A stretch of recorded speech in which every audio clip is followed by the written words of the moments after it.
ना करते हुए, धर्म से चलते हुए, एक एक कदम की रचना के समय जो प्रारब्ध बन गया है उसे भोगना पड़ेगा, उसे नहीं काट को मिटा सकते हैं, भस्म कर सकते हैं। और हर्षवर्धन जी, राधे राधे महाराज जी। महाराज जी, यदि जीवन में बुरे कर्म हो जाएं तो क्या भगवान का नाम जप उनका प्रायश्चित है या फिर उन कर्मों को भोगना ही अनिवार्य है महाराज जी?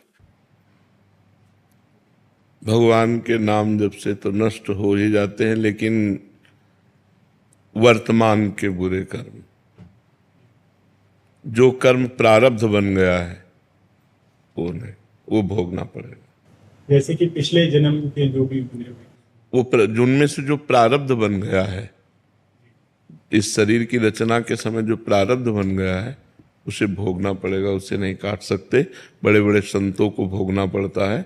अब जैसे हम इतना डट के नाम जप करें कि पहले वर्तमान की गलतियां जो हमारी हुई इस जन्म में वो पवित्र हो जाएं, फिर पूर्व जन्म के कर्मों का जो संचित माने गोदाम जमा है वो भस्म हो जाए और प्रारब्ध को भोग लें, तब हम निष्पाप हो जाएंगे।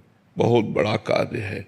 इसीलिए पूरा जीवन पाप ना करते हुए, धर्म से चलते हुए, एक एक कदम सावधानी से नाम जप करते हुए, तब वो निष्पाप हो जाता है। निष्पाप होना बहुत कठिन है, क्योंकि जब से सृष्टि हुई तब से हमारा हिसाब किताब चल रहा है और आज तक भजन नहीं हुआ। भजन हुआ होता तो हम भगवान को प्राप्त हो गए होते। अब हम भजन शुरू करेंगे तो इतना बड़ा सब पाप नष्ट होगा, तो इसके लिए हमें बहुत भजन चाहिए। हर समय उठते बैठते चलते फिरते राधा राधा राधा राधा नाम जप करते रहें तो सब ठीक हो जाएगा। पर प्रारब्ध भोगना पड़ेगा। प्रारब्ध का मतलब समझ रहे ना? नहीं, मैं तब समझ नहीं पा रहा हूँ। प्रारब्ध 3 प्रकार के कर्म होते हैं।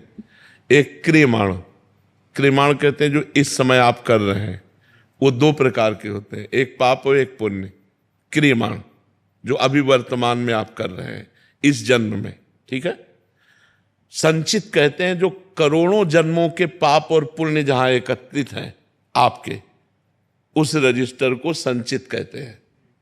और उस करोड़ों जन्मों के संचित कर्म से जो इस मानव देह के बनने के समय पाप और पुण्य निकाले गए हैं, इस अवस्था में आपकी उन्नति होगी, इस अवस्था में आपकी अवनति होगी, आपको ये रोग होगा, आपका हाथ टूटेगा, आपका एक्सीडेंट होगा, आपको ये लाभ मिलेगा। जो जो लिखा है वो अब भोगना पड़ेगा। जैसे इस शरीर में लिखा है कि किडनी फेल, ये भोग, तो बचपन से पर भोगना पड़ रहा है। इसे प्रारब्ध भोग कहते हैं।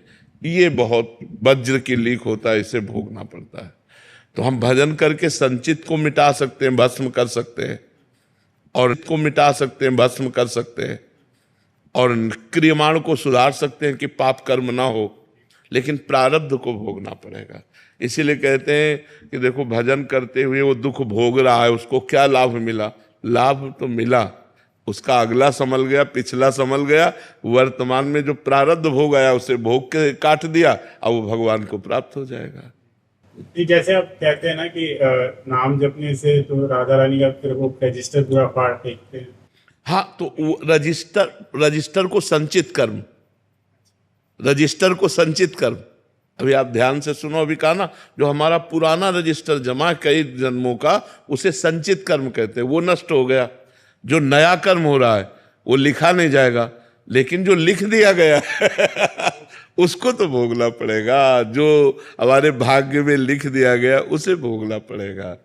जो तूणीर में बाण है वो नष्ट कर दिया गया, जो चढ़ा दिया गया वो उतार लिया गया, लेकिन जो धस गया छाती में जाके, अब वो तो अपना काम करेगा ना। तो हमारे शरीर की रचना हो चुकी है, प्रारब्ध लिख चुका है, ये भोगना है, अब वो भोगना है। तो उस प्रारब्ध में जैसे नाम जपने से शक्ति मिलेगी। हाँ, उसके भोगने की सामर्थ्य मिलेगी। नाम जप से आपके हृदय में एक शीतलता रहेगी और आप प्रारब्ध को हंस के भोग सकते हैं। जो लोग डिप्रेशन में पहुंच जाते हैं, आप सुखपूर्वक उसे भोग सकते हैं। इतनी सामर्थ्य नाम जप से मिलेगी।